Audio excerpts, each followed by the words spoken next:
mopote atayo zali mabe ndenge nyonso akobenga yo solo ozonga epai na ye akobongola yo okoma mosantu kaye nazali koluka bapate na Yesu babungaki kala kati ya lopango ya tata okozonga epai na Yesu epai na ye okokota na kati ya lopango. Nous allons nous mettre debout. On va nous lire Nombre, chapitre 23, verset 23. L'enchantement ne peut rien contre Jacob, ni la divination contre Israël. Au temps marqué, il sera dit à Jacob et à Israël, quelle est l'œuvre de Dieu. Amen.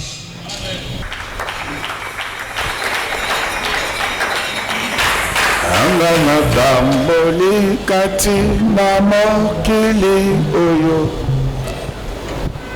ona koluka esika ya kobikisama na banganga kisi nyonso ya mokili oyo kasi ngai nazwi kimia na bomoi na bato angana tamboli kati na mokili oyo ona koluka esika ya kobikisama na banganga kisi nyonso ya mokili asika nazwi kimia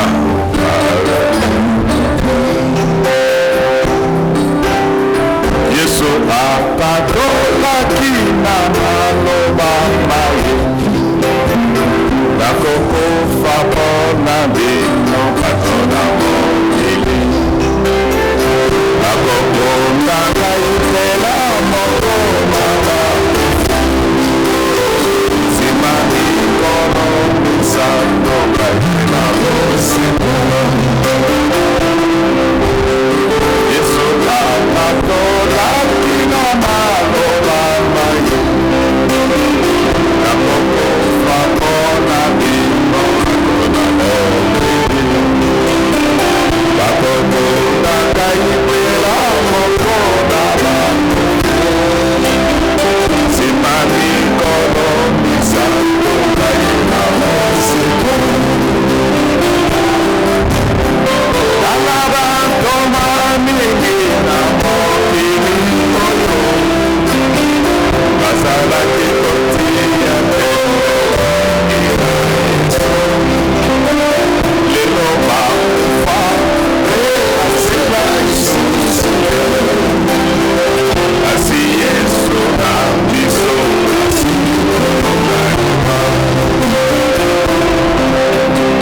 tala bantoma mingi na mokili bazalaki kotia pembe na Yesu lelo bakufa te basila lisusu te asi Yesu na biso asili kolonga Jésus elonga na ngai Yesu yosali momo Yesu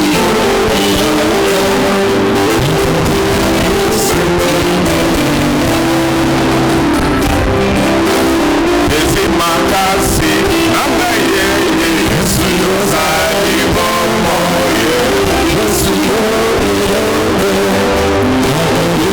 Yesu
Yes,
Hallelujah.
Amen, amen.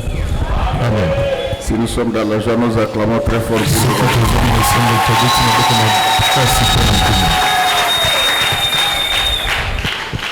Alléluia.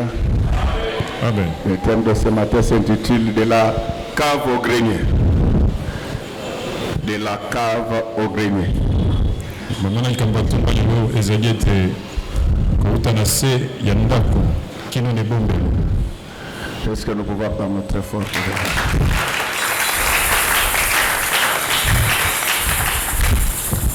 Alléluia. Amen. De quoi nous allons parler aujourd'hui? Tokolobela nini lelo? Nous allons parler Tokoloba de la bénédiction irrévocable de Dieu. na ntina na lipambo ya Nzambe oyo elongwaka te. Si Dieu t'a déjà béni, si Dieu t'a déjà béni, Soki Nzambe apamboli yo personne ne va enlever ça. moko te akolongola. On nous parle de l'histoire de ce devin Balaam que tout le monde connaît. Solo po bato nyonso bayebi Balaam, c'était un devin de Mésopotamie. Balaam azali moto azali kosala masaka lokuta ya Mésopotamie. En Mésopotamie, Balaam Na Mésopotamie Balaam avait le pouvoir spirituel sur tout le monde. azalaki na mpefu ya molimo likolo bato nyonso. Et même le roi savait que tout ce que Balaam disait arrivait. Atako kumu ayebaki oyo Balaam azali kosakola ezali kokoma. Il n'y a que toi qui doutes de Dieu. Eza kaka yo nde ozali kobeta Laisse-moi te dire Nzambe tika na talisoko. que tout ce que Dieu a préparé pour toi de bien, ça va arriver. Nyonso Nzambe atatoli malamu mpona yo ekokoma. Acclamons très fort pour le roi des rois. Obeti maboko makasi mpona nkumu na bankumu. Acclamons plus fort pour celui qui vient jamais. Obeti maboko makasi mpona Nzambe abiki libela na libela. Je voulais vous dire que tout ce que Dieu nalingaki kotalisa bino a déjà préparé de bien pour toi, oyo Nzambe abongisa nyonso ya malamu mpona ntina na yo cela arrivera au nom du Seigneur Jésus-Christ. ekokoma na nkombo na Yesu. Que les hommes le veuillent ou pas. Bato balinga to balinga te. Alors qu'est-ce qui va se passer? Nini ekosalema? Balaam va être consulté par le roi de Moab. Balaam nkombo na kotala ye. Et ce roi de Moab s'appelait Balak. Nkombo oyo nkombo na ezalaki Balak. Qu'est-ce qui pousse Balak a consulté Balaam? C'est parce que sa patrie était en danger. Nini etindiki akende kokutana na mosakoli ezali po ete mboka na ye ezalaki na likama. C'est pourquoi lorsque nous prions pour la guerre, Ndeko ntango tozali kobondela kotelemela bitumba. il y en a qui disent que est-ce que la prière va accompagner la guerre? Eza na bato bazali koloba ete losambo esengeli esunga. Mais moi je vous dis que si Dieu ne bâtit pas une ville, batongi engumba les te. bâtisseurs peinent en vain. Batongi bazali konyoka mapanga. Et si Dieu ne garde pas une ville, les veilleurs veillent en vain. Nzambe azali kosenzela na engumba te bazali kosenzela Est-ce que basali tel mosala que je bango. suis en train de parler, que les Rwandais reculent lolenge nazali koloba barwande bazonga nsima et que les Congolais avancent au nom du Seigneur Jésus. bakongole bakenda liboso na nkombo na Yesu. Alors, frères et sœurs, qu'est-ce qui va se passer en ces temps-là? bandeko nini ekosalema na ngongango? Et il va se faire que, ekosalema ete après leur sortie de l'Égypte, na nsima na kobimola bango na Egypte les Juifs ravageaient tout sur leur passage.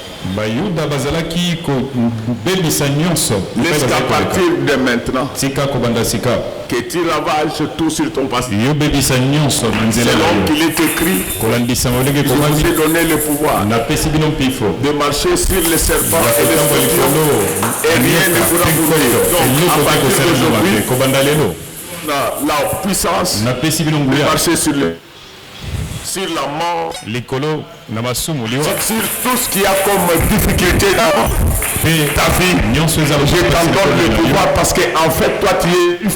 ete Et yo les Juifs ravageaient tout sur le passage. bayuda bazalaki kobebisa nyonso na nzela bazali koleka Pourquoi ils ravageaient tout? mpona bazali kosala boye Parce qu'ils tenaient coûte que coûte à rentrer dans la terre promise. po ete bango bazalaki kosala nyonso mpo Si Dieu nous a donné cette puissance, soki nzambe apesi biso nguya c'est pour nous permettre de eza mpona kopesa biso frayer le chemin qui va nous amener ya kofongola nzela oyo jusque dans la terre promise na qui mabele ruisselle yaka bipai wapi le miel mafuta et le lait. Alors maintenant, quand ils arrivent, ils devaient passer par Edom. Gentils qu'ils étaient, quand ils arrivaient, ils demandaient toujours. C'est pourquoi je t'ai donné un conseil dans ta vie. Chaque fois qu'il y a des obstacles et des problèmes devant toi, parle à Dieu. Même quand l'homme dit que c'est déjà terminé. La parole de Dieu déclare que là où s'arrête l'intelligence des hommes, c'est là que l'intelligence de Dieu commence. Laisse que tout ce qui paraissait déjà comme fait dans ta vie puisse ouvrir la voie à une nouvelle ère. Donc ne tiens pas compte de ce que les hommes ont déclaré. Il y a quelqu'un qui n'a pas encore parlé. C'est l'Éternel des armées. Lorsque tout le monde dit que c'est fini, lui il dit que ça commence. Pourquoi? Parce qu'au commencement était la parole.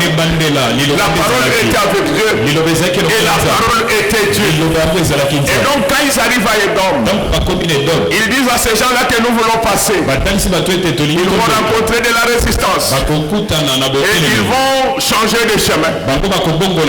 Laisse que tel que je te parle ce matin, change de chemin. La voie que tu empruntes, il ne te facilite pas d'entrer dans la terre promise.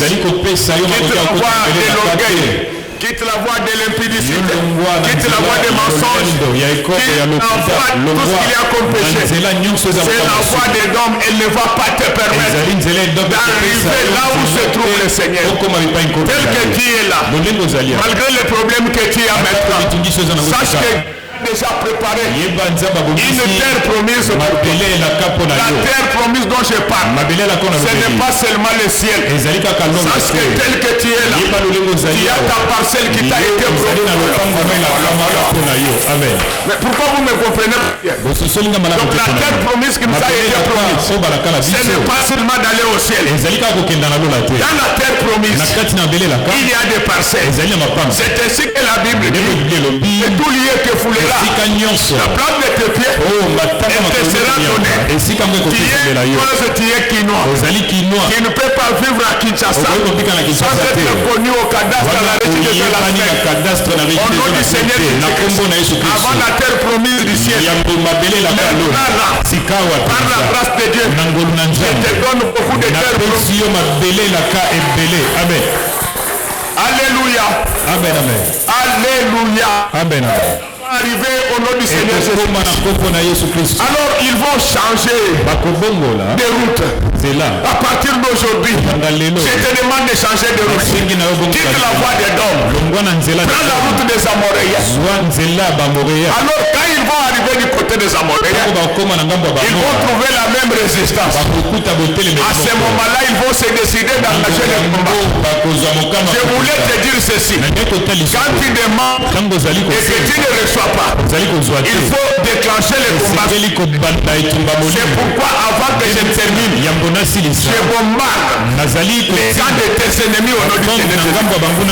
Les chrétiens ne comprennent pas. Dans le combat spirituel, Dieu nous a donné des armes offensives et défensives. Plus tu te défends, plus tu vas te fatiguer. C'est pourquoi aujourd'hui, et de continuer à attendre tes ennemis parce qu'ils sont en pause. Je te demande maintenant de t'élever et de les engager au nom du Seigneur.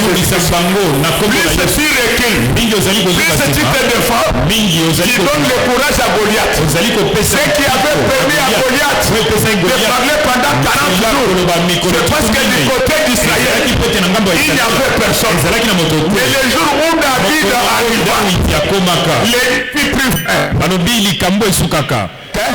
que dans notre église ce matin, nous avons plus que David. Jésus-Christ est au milieu de nous. Et lui, quand il arrive, les Goliath apprend à nous respecter. Laisse que tel que je vous parle maintenant, et les problèmes,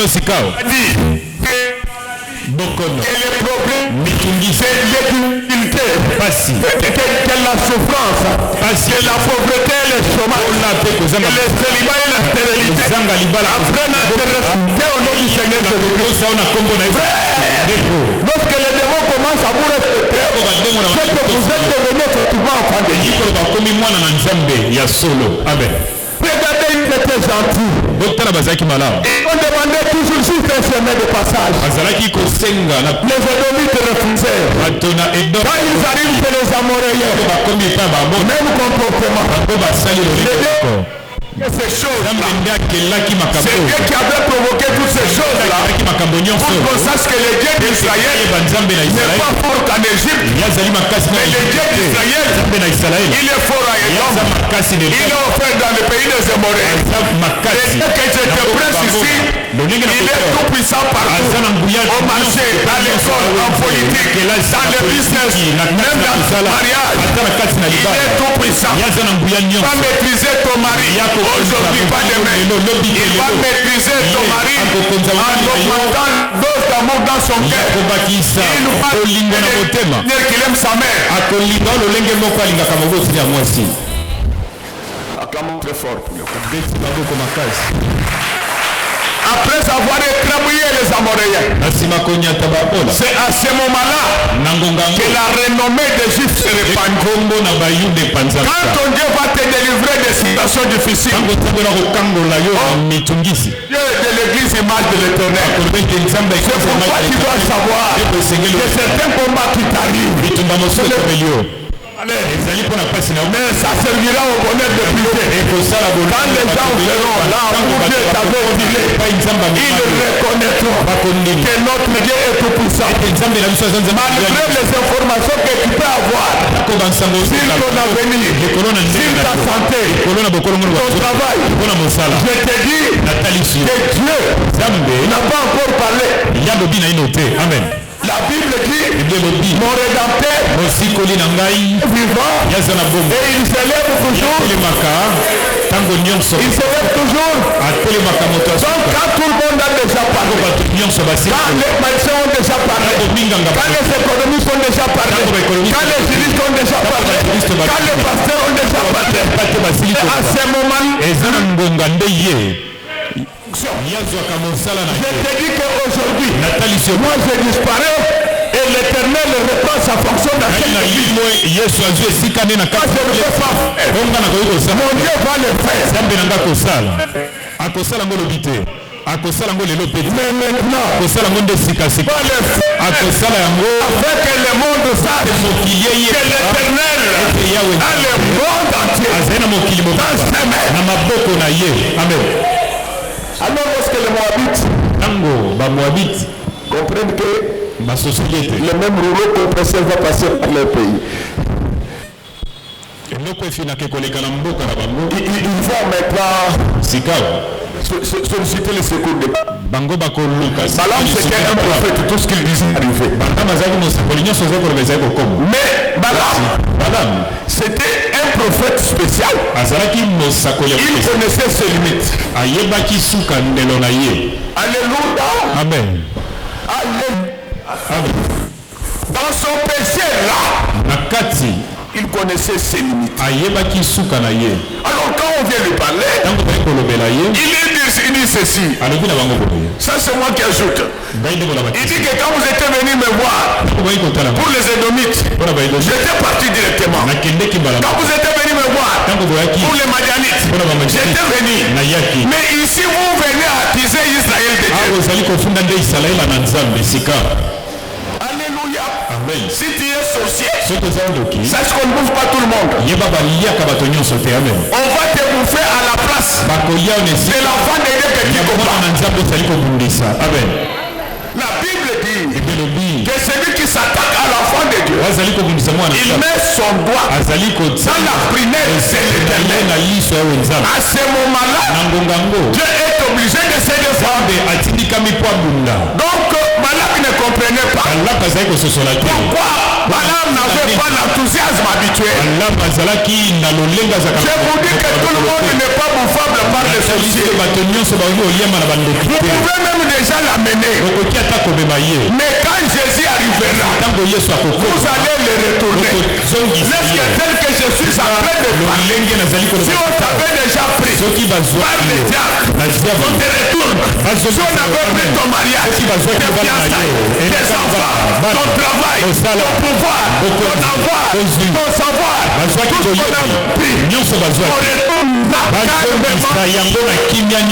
Amen. Amen, amen. Un enfant de Dieu, on ne le bouffe pas comme ça. Je ne dis pas qu'on ne va pas te combattre. La Bible dit que tous ceux qui veulent vivre pieusement dans le Seigneur seront persécutés. Mais maintenant, quand vous commencez à chercher à tuer, le Seigneur refuse. C'est ainsi qu'un jour, le Seigneur va autoriser au diable d'embêter Job. Il lui a dit que touche tout, mais pas son cœur. Je prends ton cœur et ton corps. Le cœur et le corps de ceux de ta maison et de ta famille. Le cœur et le corps de ceux de notre église. Et de tous ceux qui vous sont chers. Je remets ça entre les mains du Seigneur.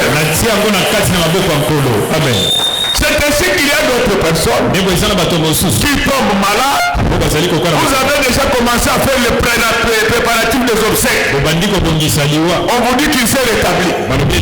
Quand Dieu n'a pas encore autorisé, aucun malheur n'est arrivé là.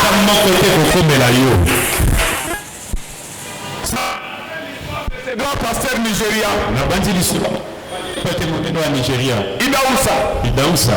Idaoussa était épileptique. Un jour, il a fait des crises épileptiques. Dans les dépôts, dans les décharges de déchets. Pendant qu'il a fait ces crises épileptiques, les camions venaient des gens lever les déchets. Je te dis que tu ne vas pas partir. Tu seras là avec tous tes enfants, ta maison et ta famille. N'aie pas peur. Celui qui est en nous, celui qui est dans ce monde. Je te dis n'aie pas peur. Vous savez pourquoi Moïse n'était pas entré à Canaan? Parce que il n'avait pas le style de Dieu. Dieu lui a dit que même si nous sommes dans le désert, frappe sur le rocher, il y aura de l'eau. Maintenant Moïse, il est rentré en droit canon. Il dit dans un désert. Dieu ne marche pas avec ce genre de raisonnement. Alléluia. Je te dis quoi moi? Ne doute pas. Enlève les soucis et la paix. Mon Dieu va résoudre tous ces problèmes aujourd'hui. Amen.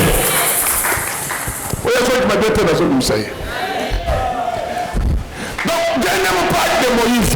Le docteur en droit canon. Alors quand on lui dit frappe, lui il appelle Aaron. Est-ce qu'un bâton sur une pierre, ça peut sortir de l'eau? Il oublie qu'avec le bâton, il avait déjà sorti le serpent qui avait bouffé le serpent de Pharaon. Est-ce que tel que je parle, que Dieu sort un grand serpent dans ta vie, que ce serpent-là puisse bouffer tous les serpents qui combattent ta vie, ta projet, ta filiation, que tout ce que tu as, que Dieu puisse sortir un serpent qui ne va pas seulement mordre les autres serpents, mais qui va les avaler. Au nom du Seigneur Jésus-Christ, la puissance de Jésus avale la puissance des sorciers, des magiciens, des maladies, des maux. Laisse que cette puissance-là puisse avaler tout ce qu'il y avait de négatif dans ta vie. Amen. Les droits canons de Jobomayo. Et donc le Jobomayo petit droit canon. Ce qui te tue sont les trois canons. Nous avons des alliances différentes. Vous dans votre alliance, Sino na kati na boka nya. vous voulez voir le sang de l'animal couler. Bino boni ko mona makila nyama kotanga. Mais non, nous n'étions pas là, on avait tué Jésus. Biso tozali pa ba boma Yesu. Nous croyons avec ferme assurance Aliko ndima na ko. que nous avons été rachetés Biso tosili par le sang de Jésus. la makila na. Que ce sang-là te rachète contre la mort, la pauvreté, les maladies, les situations difficiles. Parce que la Bible dit, nous n'avons pas été rachetés par des choses périssables. Est-ce que vous me comprenez?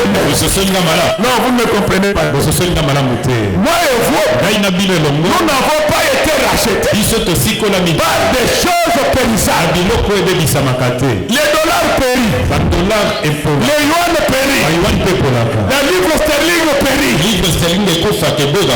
Alléluia. Même les sangs des hommes périssent. Oh, il y a des makila en tabac. Makila en tabac. Et pour la cas. Mais ça n'a makila mort. Je dis qu'il y a un sang. Oh, et pour la carte. On ne périt jamais. C'est pourquoi la Bible dit il n'était pas possible que la terre puisse le retenir. Parce que makila wana le sang. et pour la carte. Makila wana c'est le sang. C'est le sang de mes ce sang-là, ce sang-là ne il périt n'était jamais. pas donc possible que la terre lui retienne. Je demande à la terre de me rendre tout ce qu'elle avait pris dans cette église. Amen. Je dis ceci, de me rendre dans cette église. Dieu rends-moi mes enfants, rends-moi leur bonheur, rends-moi leur grandeur, rends-moi leur mariage, rends-moi leur maternité, rends-moi leur paix, rends-moi leur pouvoir, rends-moi leur avoir. Amen. Et regarde, je sais que tu es en train de dire qu'André Canon ne s'habille pas comme ça. Oui, ils ont macamuté. Bible le dit. Oui, ils ont quota. Ceux qui ont. Ils ont dédicité. Oui, qui suivent. ils continuent à faire. Je sais que tu me critiques. Il faut retirer. Il faut pas il y a pas sous des animaux. Oh, maman, c'est là. Yassika. Attends-moi très fort pour les rois. Il m'a dit, mais en canon, personne ne peut pas s'appeler comme ça. Mais on a pas une église là. On a pas une église là. Nous sommes morts. Nous sommes en église. Ton message à bombe. Pas dire ton message à bombe. Pourquoi nous sommes morts? Parce que Dieu fait pour la terre à bombe. Jésus a la terre à bombe. Amen. Jésus aussi s'était habillé de la sorte. Amen.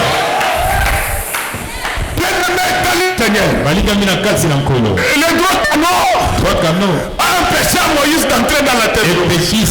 C'est dit, sors de ta tête. Cela ne nous concerne même pas. Sors de ta tête. Que Dieu de faire la présidence. Ça ne nous concerne même pas. Notre Dieu, c'est un Dieu capable. Il est capable de sortir de l'eau dans une pierre.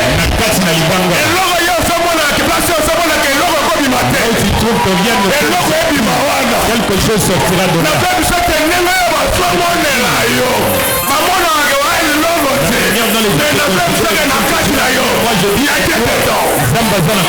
Amen.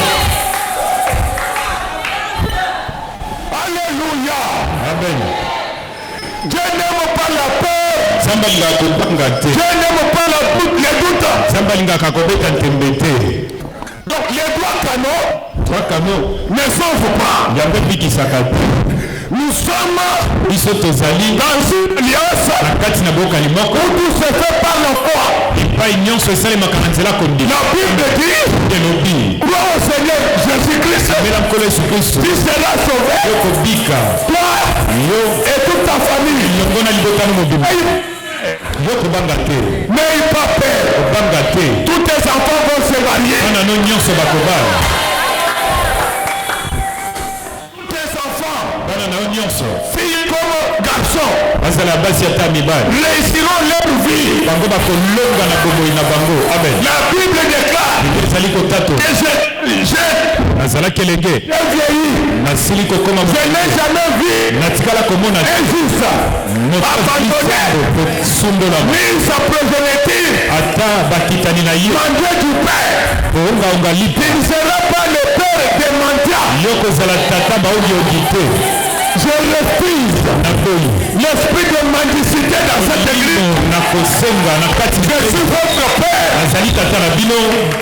Dieu n'a jamais abandonné un juste. Et Dieu dit, il n'a jamais vu les enfants injustes manger leur pain. Apesibino mabala esengo. Amen. Napesibino misala esengo. Le travail rémunérateur. Je vous donne le pouvoir. Aujourd'hui, oublie les droits canons. Bessana 3 canaux. Les droits canons, c'est toujours des condamnations. Ce qu'on n'a pas fait, ce sont eux qui ne comprennent pas. Mais ils condamnent ceux qui ont compris. Et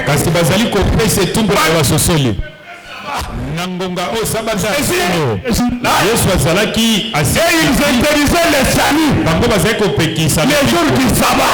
Oubliant que le sabbat était déjà là. Demande au Seigneur de t'ouvrir les yeux. La délivrance est au milieu de nous. Quelle que soit la gravité de ta maladie, Dieu te guérit aujourd'hui.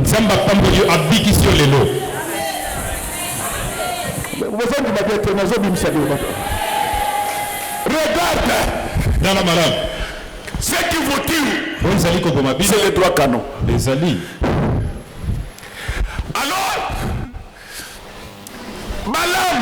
Balaam, il peut connaître Dieu, mais ne connaît pas la parole de Dieu. Est-ce que nous comprenons bien? Ce n'est pas parce que tu as parlé avec Dieu que tu connais la parole de Dieu. Alléluia. Amen, amen. Les diables parlaient avec Dieu. Les diables priaient même dans l'église où Dieu lui-même était prédicateur. Quand on lit un peu Job, premier verset, premier chapitre, verset 8. Job 1, 8. Donc, les diables, c'est qui m'ont dit. C'est infidèle. Diable, ça ne mêle pas avec Bernard. Ça mêle dans l'église. Il a prié dans l'église. Il n'y a pas Dieu. Où Dieu était pasteur. Or, les fils de Dieu vinrent un jour se présenter devant l'Éternel, et Satan vint aussi au milieu d'eux. Acclamons très fort pour le roi de roi. Donc, Nemeto Sangadiao. La manière dont nous sommes réunis ici, les sorciers sont là.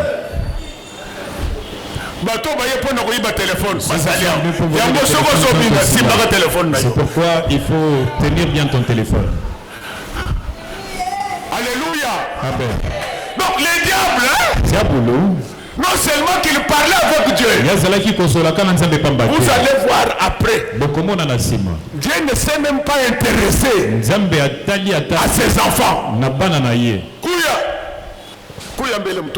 Viens, mon fils. Sasa. Maintenant, tu vas lire Job, premier chapitre.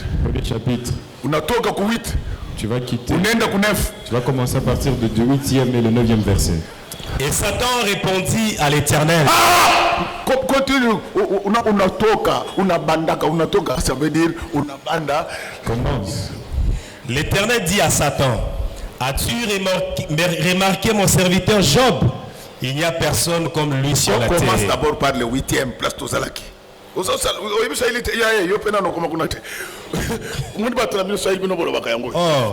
Les fils de Dieu vinrent un jour se présenter devant l'Éternel, et Satan vint aussi au milieu d'eux. L'Éternel dit à Satan, Donc l'Éternel Yahweh Nzambe, ne s'adresse pas à ses enfants. azali kolobela bana na ye te. Il parle d'abord Yazali kolobela au diable. na Bato Satan. nyonso balotaka ndoto esalamaka baza bana na Nzambe te. Ceux qui rêvent des choses qui se réalisent ne sont pas enfants de Dieu. eyebinga te Il ne na connaît yebisinga pas, makambo mais il m'a dit moto des yebiso choses. makambo tomboli robe Celui qui t'a dit des choses te soulève la robe. to répéter biso nyonso te. Te. Ah oui, donc parce que moto akanisaka soki alobaka makambo eyaka Quelqu'un Donc, s'il rêve des choses qui se Azamona réalisent, Nzambe. il est enfant de Dieu. Non. aza mwana Nzambe te aza Pas voisin ya enfant de Nzambe. Dieu. C'est un voisin de Dieu. Mandeko Mes chers frères, moto asalaka kobo tout celui qui marche dans l'adultère, moto ayibaka mbongo ya tous ceux qui leta veulent l'argent de l'État, aza mwana Nzambe ce te n'est pas un enfant de Dieu, aza mwana voisin. c'est l'enfant du voisin. ata tozosambela na moto soki ayibaka mbongo ya leta Il est en train de prier. Kobengaka C'est ye pour frère en l'enfant de Christ l'État, te. il ne faut pas l'appeler frère en Christ. aza cousin en Christ. C'est un cousin en Christ. Acclamons très fort pour les Eti royaumes. maboko makasi pour enkombola bakomi. talaka bacousine en Christ baza ebele asambelaka me soki alati adjoint azokoma Les titulaire sont atikali nombreux à sikoyo. l'église. Quand elle s'habille, elle laisse voir l'adjoint. Alléluia. Amen. Bien-aimé dans le Seigneur, Balingami na kati na nkolo. je voulais vous dire Ndenge kotalisa bino. que ce n'est pas le fait de parler avec Dieu Ezali lolenga kosola. qui fera de vous enfant de Dieu. Esali okoma mwana. Dieu parle avec tout le monde. Nzambe asolaka na bato nyonso. Il n'a pas parlé qu'avec les diables. Ya lobaka na tia À boye. Génézareth, il avait parlé avec les démons. Tola pe na bademon. Ma prophète mususu bazaka bandoki. Il y a des prophètes qui sont sorciers. Alléluia. Amen. Ces prophètes-là te disent des choses qu'ils ont vues dans la sorcellerie. Mais ces choses-là, ça ne permet pas aux gens d'entrer dans Canaan. Amen, amen. Amen.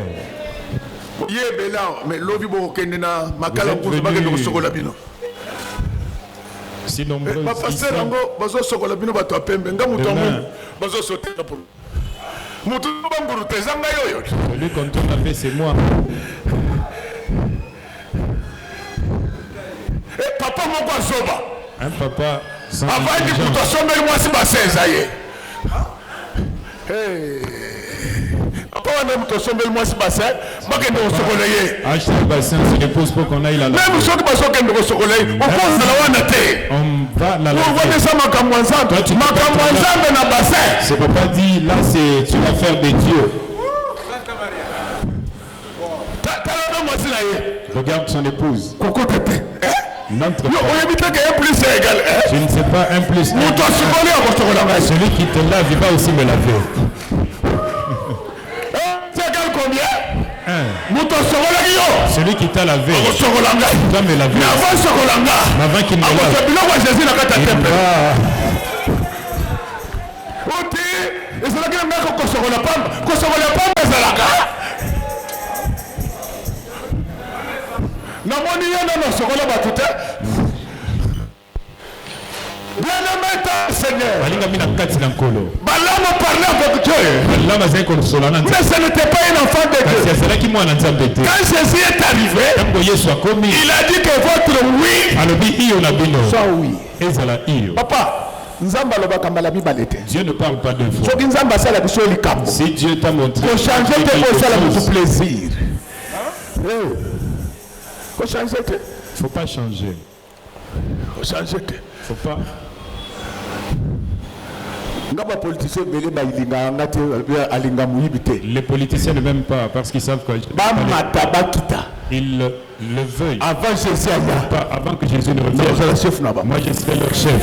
nayebi mokolo te Je ne connais même pas le jour, ni l'année que je sais. Qu'ils le veuillent ou pas. L'argent qu'ils sont en train de payer, je vais la vivre. Les maisons qui sont en train d'acheter, ça sera des tout celui-là qui va déterrer sa dépouille.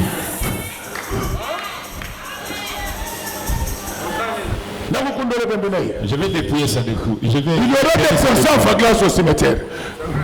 Je vous dis, nous sommes blagués. Je ne suis pas en train de blaguer. Bien-aimé, ce n'est pas parce que les gens ne t'aiment pas que Dieu ne va pas t'aimer. Les jours où il fallait libérer un brigand, Dieu avait libéré Barabbas. Il avait condamné Jésus. Mais Barabbas est mort.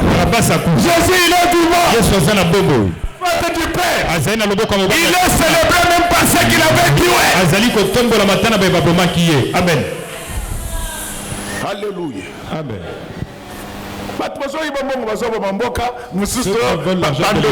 Ils détruisent le pays.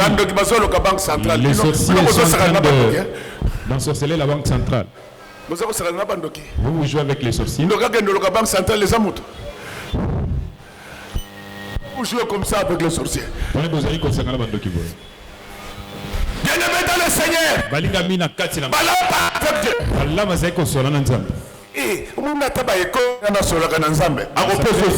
Malgré la publicité, moi je cause avec Dieu. Il va te transmettre le sida.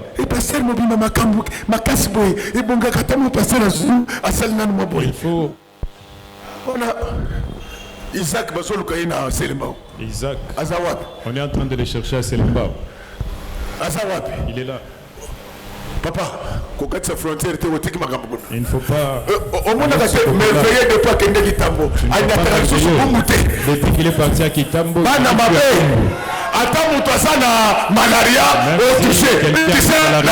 il touche. De mauvais docteurs. Joël. Il a laissé des litiges là-bas.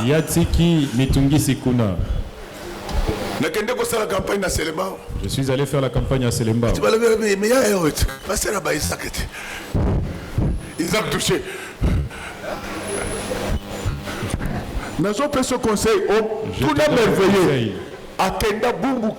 Merveilleux, ça fait longtemps qu'il est parti à Bumbu. Ce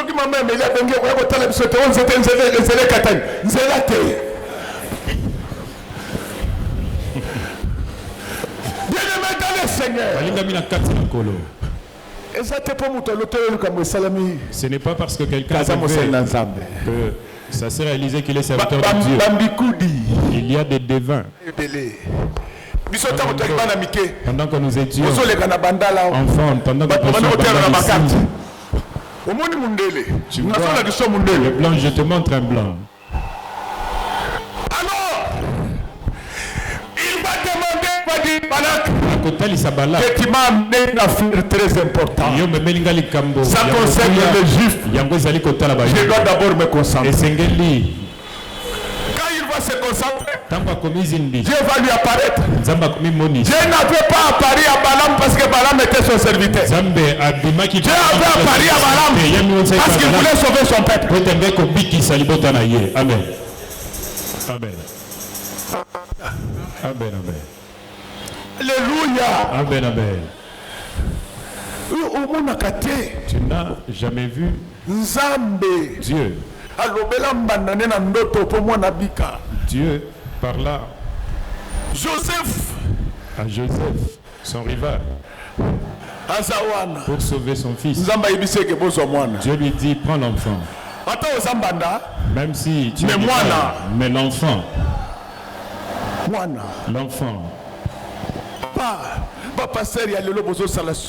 Les pasteurs actuels, vous faites la honte.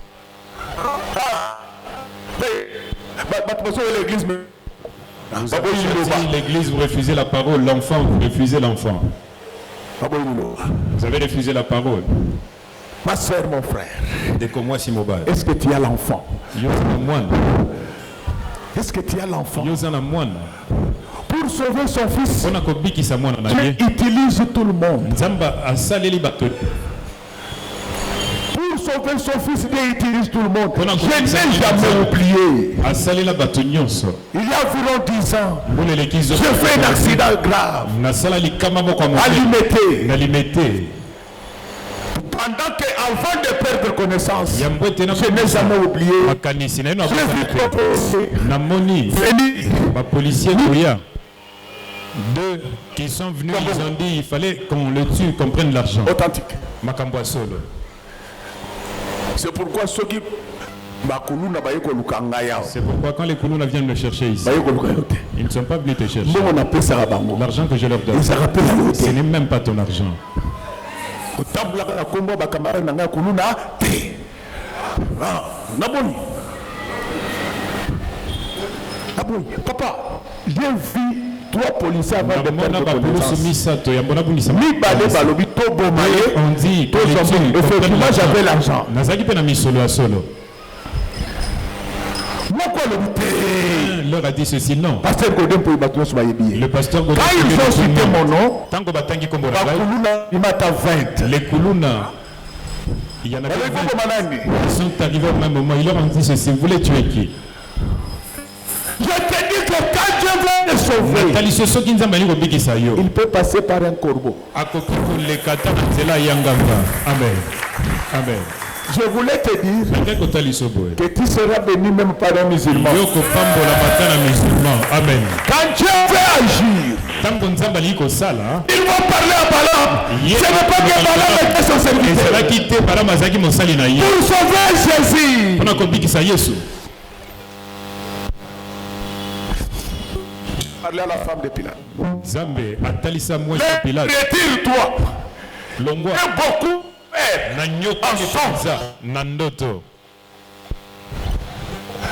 à cause de cet innocent.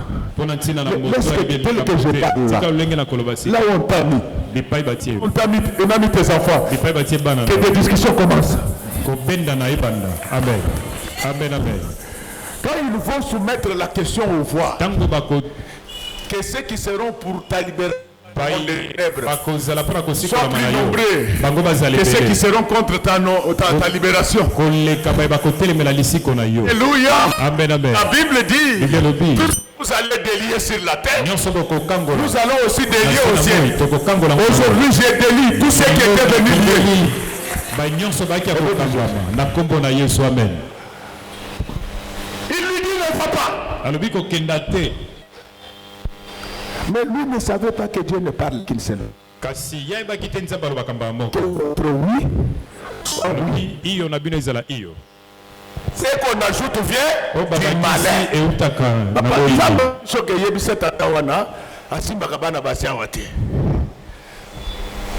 Aye, lui oh vient, papa, il dit bongo ata na lipeka na kosimba te. Ebite Donc, lipeka le aza voisin je ne ya peux pas toucher les aza voisin na songolo pakala. et voisins Dieu a dit ne touchez pas à mes ouais. osimba Wana moso aza wente aza wente aza moyembi. cette fille ici Yo nino nasimbaka ye apa. pourquoi tu es en train de me toucher ici Unakomelaka awa répétition. vous êtes venu ici pour la répétition Yo nino nasimbaka songolo pakala. pourquoi tu es en train de toucher Yo nini. pourquoi tu es en train de toucher Yango ozomona maladie oyo ebimi soki vous voyez la maladie qui vient boyebisa bato ya maladi wana ke il faut kombo wana qu'il- babuka kombo mosusu il faut qu'il parce que cherche namoni un eza autre na nom. mp parce que j'ai vu MPO balongola yango il faut qu'ils enlèvent ce nom là batie x etikalaka moke batie y balongola eloko wana qu'ils enlèvent ce nom mais mpo na nini maladi wana yo ebima koka na maboko docteur ça s'appelle comment hein kombo nango nini Pox ngopos Pox poli yabi nyonso obimaka na maboko mpo ya nini asimba biso ngolo pakala papa kadi ntango nzambe asili koloba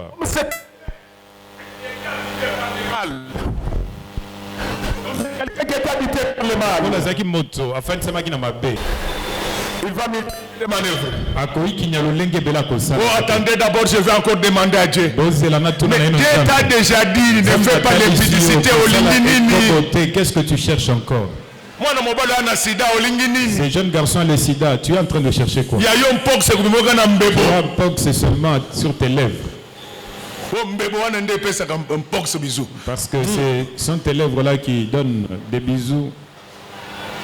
Il va refuser la demande du premier groupe. Yakobo Yabosenga ya Lingomba. Voilà tu vas dire ceci. Yakobo Baboy. Je comprends pourquoi il ne vous a pas reçu. Je dois maintenant envoyer une délégation de haut niveau. Mon frère, tu as déjà résisté aux femmes de niveau inférieur. Il faut également résister à la qualité supérieure. Je dis souvent aux gens, moi je ne crois pas à la sainteté des pauvres. Moi je suis en train d'attendre que tu deviennes riche. Je vous donne l'argent. Je vous donne l'argent. Je dis, j'attends que tu puisses avoir de l'argent. Que tu arrives à Ibiza. Que tu retournes tel que nous étions partis avec toi. Là je vais te donner une médaille. Mais si tu... Acclamons très fort pour le roi. Je te chatte de l'église si tu vas abuser là-bas. C'est papa qui m'a amené là-bas. Je te chatte de l'église. Papa, quand tu résistes devant les petits péchés, résiste également devant les grands péchés. Vous savez, il y a beaucoup de gens qui disent ici, moi je n'aime pas la corruption parce qu'on te donne $5. C'est pourquoi tu ne veux pas. Toi, tu n'as jamais vu la corruption. Amen, amen. Amen, amen. On t'amène des millions. 1 million, 2 millions, 3 millions, 4 millions, 5 millions. Regarde moi directement, je vais prendre. S'il faut que je meure, je vais mourir. Les gens parlent, n'ont pas encore vu la tentation.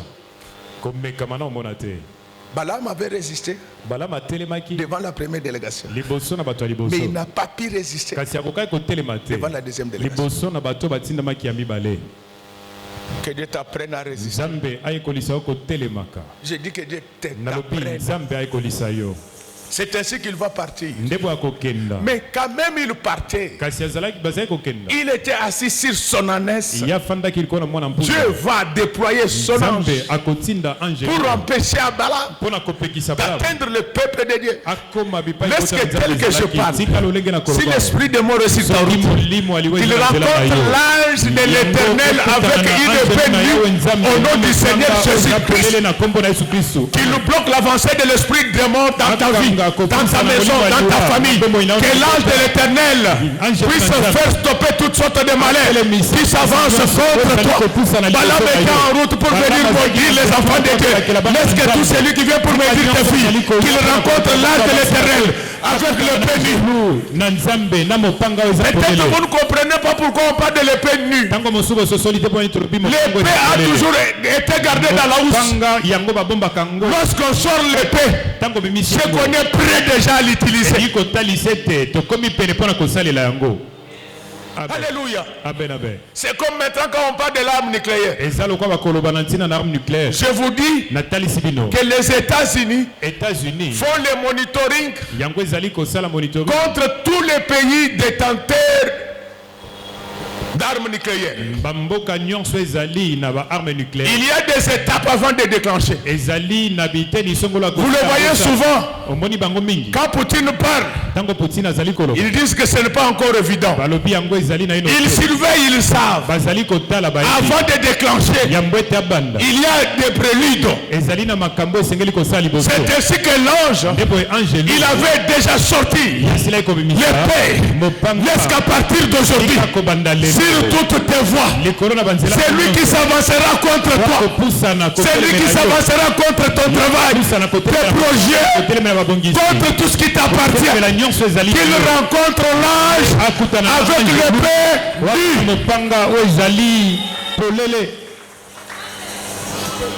Alléluia. Amen.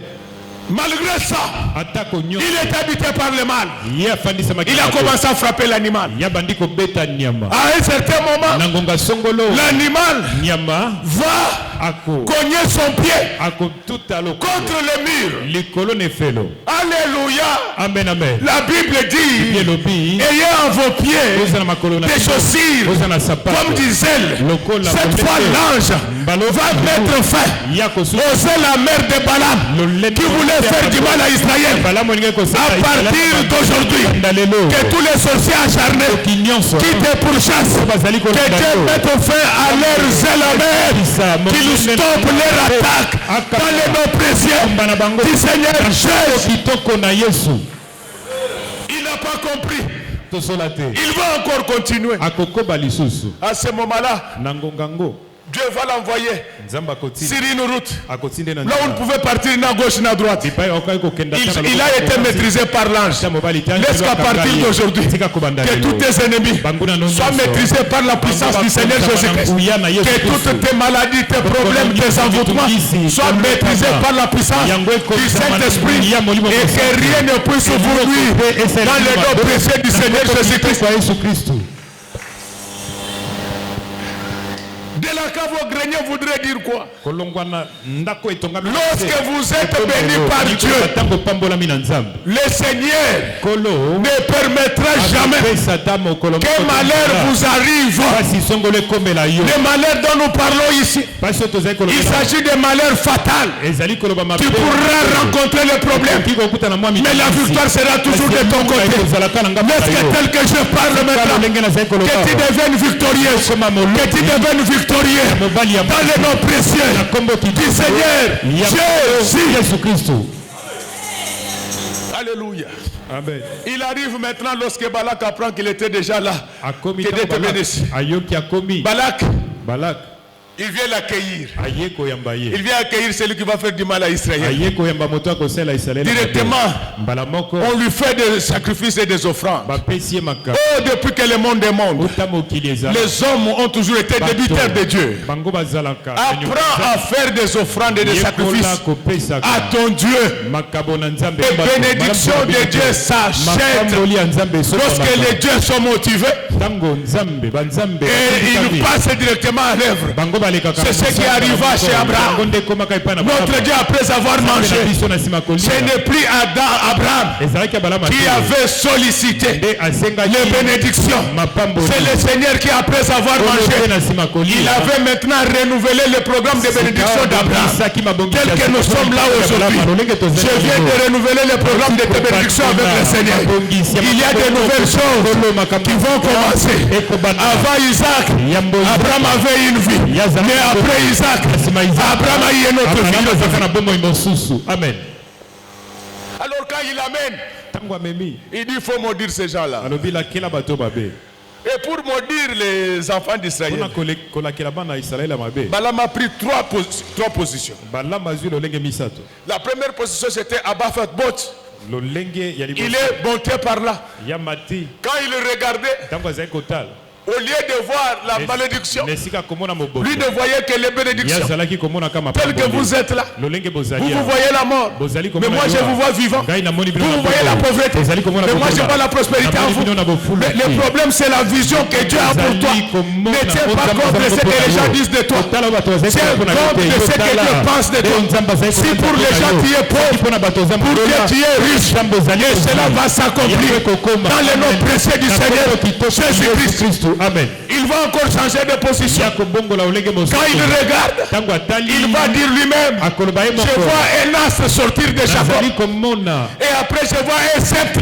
Il va finalement changer, prendre la troisième position. Quand il prend la troisième position, au lieu de regarder le peuple, il regarde le désert. En réalité, il voulait rappeler à Dieu ce que les Juifs avaient fait dans le désert. Je voulais te dire ceci. Quand tu t'es converti, Dieu ne te juge pas par rapport à ton passé. Quand tu t'es converti, Dieu va te juger par rapport à ton présent. Maintenant là, tu es enfant de Dieu. Maintenant tel que je te parle, tu es enfant de Dieu. C'est lui qui regarde dans le désert. Il a une autre vue de toi. Mais pour le Seigneur, quand il te regarde, il voit que tu es ton fils. Il voit que tu es ta fille. Et il vient de faire une déclaration que l'enchantement ne vaut rien contre Jacob.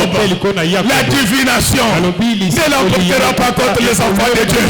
Laisse qu'à partir d'aujourd'hui, que tous ceux qui te combattaient perdent la bataille dans le nom du Seigneur Jésus-Christ. Qu'ils ne perdent pas que la bataille, qu'ils perdent toute la guerre. Vous allez voir dans Nombre 24, parce que l'État me fait défaut. Balaam n'a pas prophétisé que ce qui t'était arrivé. Mais Balaam a prophétisé également sur l'avenir d'Israël. Aujourd'hui, je t'ai béni, mais j'ai béni également ton avenir.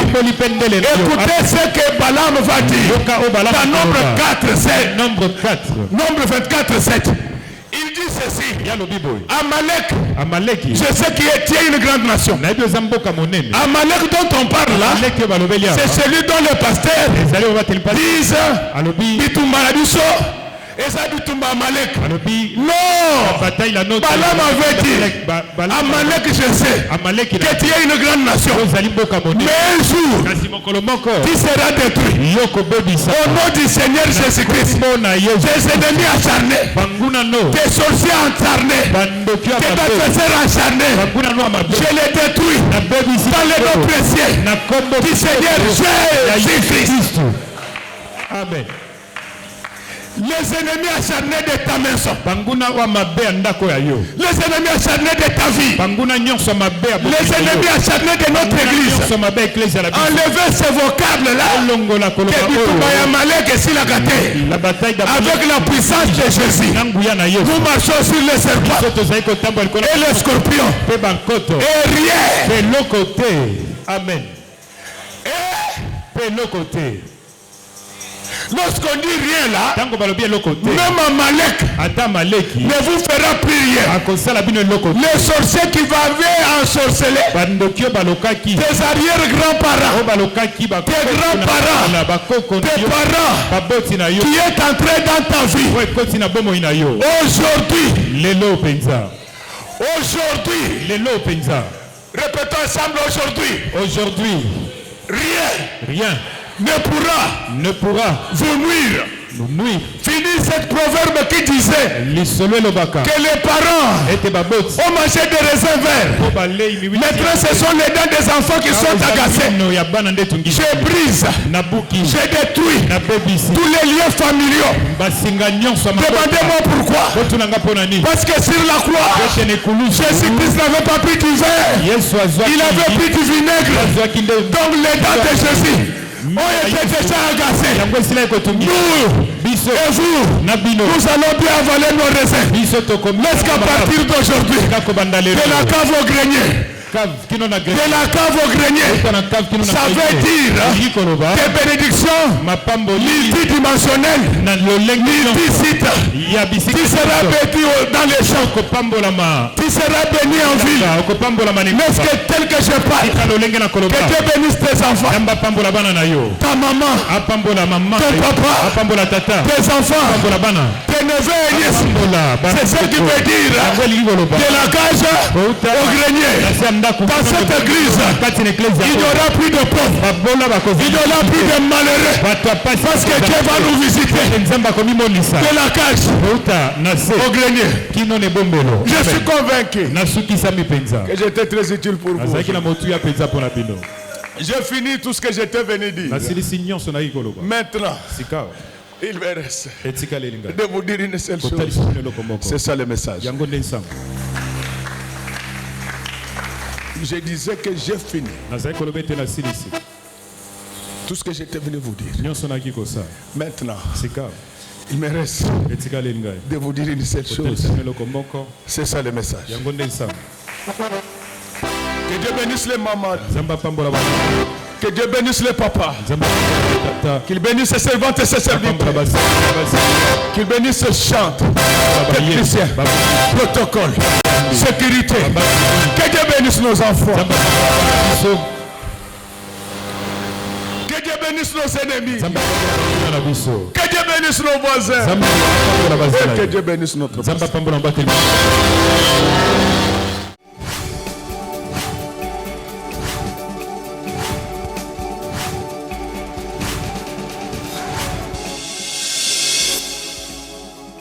Kolo Yesu apoyaka moto te atayo zali mabe ndenge nyonso akobenga yo solo ozonga epai na ye akobongola yo okoma mosantu kaye nazali koluka bapate na Yesu babungaki kala kati ya lopango ya tata okozonga epai na Yesu epai na ye okokota na kati ya lopango